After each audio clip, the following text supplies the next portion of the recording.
ত্রয়োদশ জাতীয় সংসদ নির্বাচন সামনে রেখে কক্সবাজার ও এর আশপাশের অঞ্চলে কঠোর নিরাপত্তা ব্যবস্থা গ্রহণ করেছে সেনাবাহিনী। মহাসড়ক থেকে শুরু করে আঞ্চলিক সড়ক, অলিগলি ও গুরুত্বপূর্ণ পয়েন্টগুলোতে বাড়ানো হয়েছে নিরাপত্তা।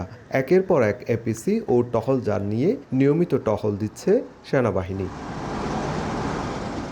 রোহিঙ্গা ক্যাম্প কেন্দ্রিক বিভিন্ন ঝুঁকিকে বড় চ্যালেঞ্জ হিসেবে দেখছে আইনশৃঙ্খলা বাহিনী। বিশেষ করে উখিয়া ও টেকনাফের রোহিঙ্গা ক্যাম্প সংলগ্ন এলাকায় জোরদার করা হয়েছে নিরাপত্তা ব্যবস্থা।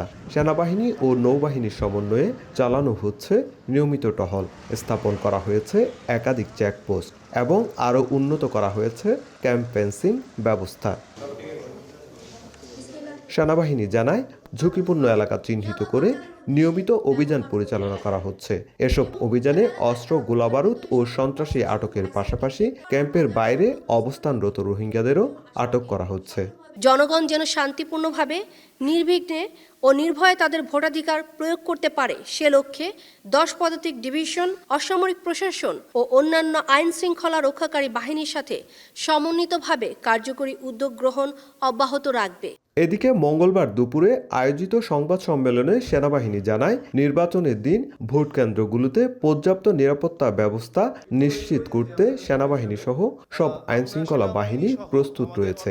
যে কোনো অনাকাঙ্ক্ষিত পরিস্থিতি মোকাবেলায় রাখা হবে বিশেষ রিজার্ভ ফোর্স। পাশাপাশি রোহিঙ্গা ক্যাম্প কেন্দ্রিক এলাকাগুলোতে থাকবে বিশেষ নিরাপত্তা ব্যবস্থা। চেক পয়েন্ট অনেকাংশে বৃদ্ধি করেছি, আমাদের ফেন্সিং যে মেরামত করা হয়েছে, এছাড়াও আমাদের নিয়মিত টহল কার্যক্রম চালু রয়েছে এবং ক্যাম্পের আশেপাশে আমাদের অতিরিক্ত পরিমাণে টহল রয়েছে। গত 3 থেকে 8 ফেব্রুয়ারি পর্যন্ত দক্ষিণ চট্টগ্রাম ও কক্সবাজার জেলায় পরিচালিত 41টি যৌথ অভিযানে 51 জন অপরাধী এবং 1149 জন রোহিঙ্গাকে আটক করেছে যৌথ বাহিনী।